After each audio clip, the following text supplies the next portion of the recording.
Well, experiencing a shooting is something we never want to happen, but several law enforcement agencies are making sure they're prepared when one does happen.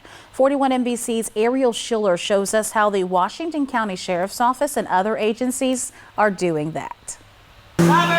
Move it. 6 law enforcement agencies are training for the unthinkable in this old school building in TENILLE. Derek Durden is the lieutenant of professional standards and training for the Washington County Sheriff's Office. He says Sheriff Joel Cochran made active shooter training a priority for deputies. We want our officers to be prepared.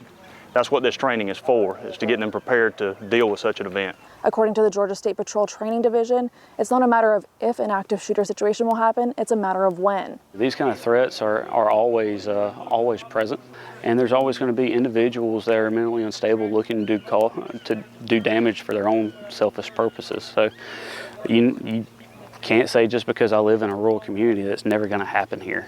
Timothy Brantley is the assistant firearms coordinator with the Georgia State Patrol. He says the Advanced Law Enforcement Rapid Response Training, also known as ALERT, teaches officers how to neutralize a threat. Trooper Brantley is from Lawrence County and says the training is indispensable for rural communities. I might be the only trooper out for 4 counties, so my closest backup is going to be either Lawrence County Deputy, Washington County, depending on where I'm at. If something actually does go wrong, especially in a school or a community, they will be my backup, and we need to be on some kind of level of the same page to go in and handle whatever situation has presented itself. The Washington County Sheriff's Office received more than $45,000 in grants for law enforcement training last year.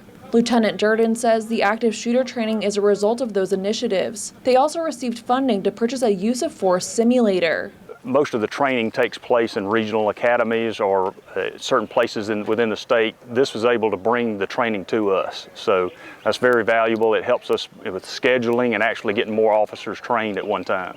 In Washington County, Ariel Schiller, 41 NBC News. And the second day of training will be put to the test with live scenarios. The training is called Advanced Law Enforcement Rapid Response Training, also known as ALERT. Law enforcement agencies interested in the active shooter training can find the link on our website, 41NBC.com.